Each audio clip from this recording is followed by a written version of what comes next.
The word affordable paired with New York City is honestly kind of a joke because everyone knows that nothing is really affordable in New York City. I came to New York City in my early 20s with absolutely no money, so I had no choice but to find a way to make it affordable. I'm gonna share with you some of the things that I learned both from my experience living here and also from my experience as a real estate agent helping people move here every single day. So you might be familiar with a site called StreetEasy. It's very similar to Zillow if you're familiar with that, where people can look at apartments for rent and for sale on this website. And it's really just only used here in New York City. The problem with StreetEasy, this is the marketplace to find rentals and homes to purchase. These are going to be premium prices, and you're not going to be able to find discounts or deals on a website like this. So I want you to keep that in mind when looking at StreetEasy. So you're probably thinking now, okay, Lauren, great, but what do I do then? Like, where else do I go? So I'm going to share that with you in this video. If you're open to a roommate, looking for an apartment where someone is basically looking to fill a room, like they had a roommate leave and they need to replace that roommate, is going to be your best place to find a deal because these people already have a lease locked in and they just need somebody to pay a certain amount per month to take over that bedroom. I know that this isn't the most ideal situation for everybody, but I do recommend if you're really coming to New York City on a budget, this is going to be your best bet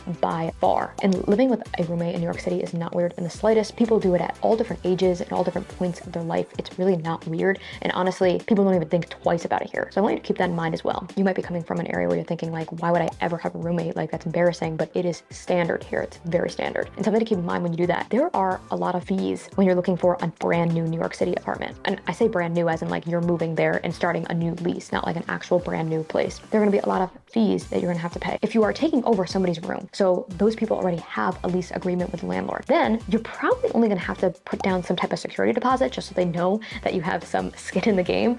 But other than that, you're not gonna have to pay all these upfront fees, just that security deposit. Keep that in mind as well. That's gonna make it even more affordable because not only are you getting a better deal on the room, but you're also avoiding all those extra fees that you might have had to pay. When people come to New York City, they tend to have a dream of living in Manhattan in this beautiful, gorgeous apartment that they probably have seen in movies or TV shows. I have to say that that's not how a lot of people move to New York City. And the reality is a lot of people don't even live in Manhattan when they first come here. When I first came to New York City in my early 20s to work here in New York City, I actually didn't even live in New York City. I lived in New Jersey, right outside of Hoboken. Hoboken and Jersey City are two cities that are right near New York City. Honestly, a lot of people call them like the sixth borough of New York City. I know that offends some people, but I do believe that it does feel very city-like and it's a great place to live if you're working in New York City. Those options, plus considering Queens, the Bronx, or Brooklyn are gonna be good options for you. Now, the Bronx is gonna be a little bit further out depending on where you're working in New York City. Actually, north of Manhattan, there's one borough I left out, and that's Staten Island. And the reason why is because I'm not saying that Staten Island is a wonderful place to live. I want you to look at Staten Island on a map. It's a little bit far from Manhattan. And the main way that people get to Manhattan from Staten Island is either driving or taking the ferry. So that's something that you're gonna have to rely on if you live there. You can definitely do it. I know a ton of people who would commute to Manhattan from Staten Island. I just want you to keep that in mind that a lot of people don't rely on Staten Island when they're moving to New York City because it's a little bit inconvenient. All the other boroughs are serviced by subways, so it makes it a little bit easier. Think about all these places that you can live outside of Manhattan. These are all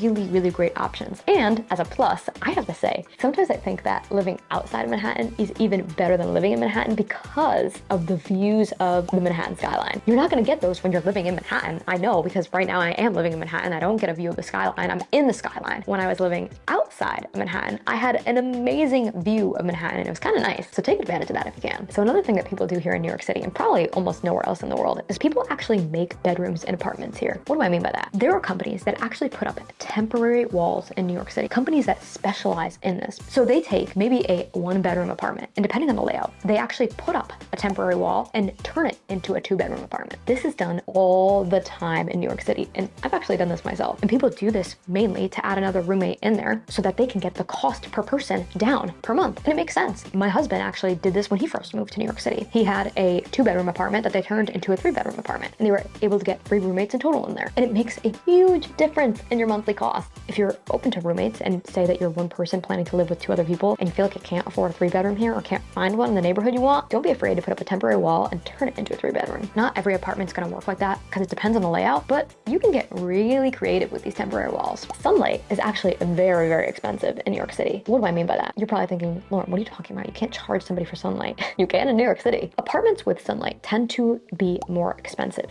especially in Manhattan, because sunlight can be a little bit hard to come by, especially in certain neighborhoods. So if you're the type of person who is okay with not getting a lot of natural sunlight, or you're the type of person who is never going to be at your apartment, especially during the day, so you don't care about sunlight, then going with an apartment that is in a neighborhood that is a little bit darker, on a street that's a little bit darker, or in a high rise, or in an apartment building where you're on a lower floor, so you're not getting a lot of sunlight because it's blocked by other buildings, you can save money by not getting a sun-filled apartment. There has been times in my life where I have done this, and I have paid less money to get less sunlight. Now, I'm the type of person that loves natural light. I did it for a short amount of time, but I think I was gonna go insane. I thrive off natural light, and the apartment I'm in right now does have a lot of natural sunlight, but I'm paying an expensive price to live in that apartment with a lot of sunlight. If you can get away with it not having that sunlight and relying on that, you can probably find a deal on an apartment because of that compared to one that does have light. So keep that in mind. Another piece of advice that I give people when moving to New York City is actually going for a smaller apartment versus one that is bigger and paying a premium. When you move to New York City, you're probably not going to spend a lot of time in your New York City apartment, unless maybe you work from home. Other than that, you're probably gonna be out and about at work, going out, dining. You spend a lot less time in your New York City apartment than you think. So sometimes you don't need all this space in New York City because you're honestly not really there that much. I always advise people that if they're comparing two apartments and one's bigger and one's smaller, like unless you have a really specific reason for needing that bigger apartment, if you're gonna save money on the smaller one, go with the smaller one because you're probably not gonna be there as much as you think you are. Affordable housing is definitely a problem here in New York City, but New York City is trying to do little things to work on it. There's actually something called a housing lottery in New York City. And what this is that in certain apartment buildings, they actually open up certain units at a very, very affordable price. Like very affordable. So how do you sign up for this lottery? Like it sounds amazing, right? There are certain requirements. So it depends on the building and neighborhood, but you have to meet those requirements. So you'd have to be over the age of 18 for all of them. And then you'd have to meet certain income requirements, typically like income restrictions, so that you fall into this bracket where you qualify. You don't want some multimillionaire coming in and taking advantage of this housing lottery when they can clearly just afford the regular market rent. That's why they do it like this. So you can actually go on the New York City government website and figure out exactly which housing lottery that you can qualify for.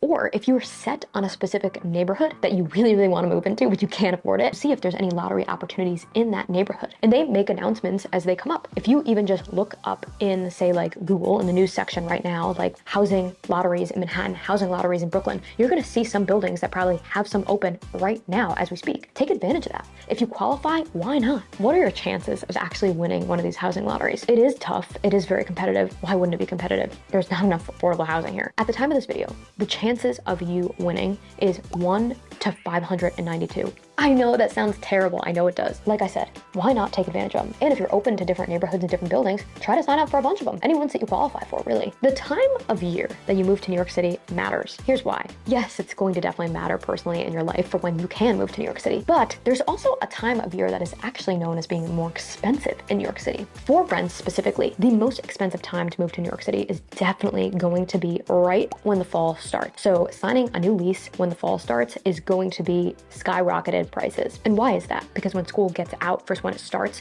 starting a new lease in the summer to early fall is just going to be very, very expensive. It's going to be a premium, and it's really, really hard to find deals. That's only if you're signing a lease with a landlord and paying market rents. If you're replacing a roommate and things like that, it's not really going to matter as much. Maybe it'll be a little bit more competitive. So the time of year really only matters when I'm referring to paying market rates, things on Straight Easy, and getting a brand new place with a landlord. You'll also see prices skyrocket sometimes in early spring too, just because that's getting nice out and that's when a lot of people are willing to move. If you move in, say, like a month like December, you're probably going to be a lot more likely to find a deal than if you were to move in April. That's for sure. So just think about the time of year that you're moving. If you can move it around, then you might be able to find a better deal on rent. But if you can't, you might have to pay a premium just because of the time of year that you can move. A lot of people in New York City aren't aware of rent stabilization laws. Now, in New York City, certain places qualify for rent stabilization. What does that mean? So rent stabilization in New York City means that if your building qualifies, when you move into the apartment, then the next time you get a lease renewal, it's only allowed to go up a certain percent based off the term of your lease. Let me give you an example because I know it sounds complicated. Let's say you signed a 1-year lease in Manhattan and your building qualifies for rent stabilization. A year later, when you go to renew that lease, your rent is only allowed to increase by 3%.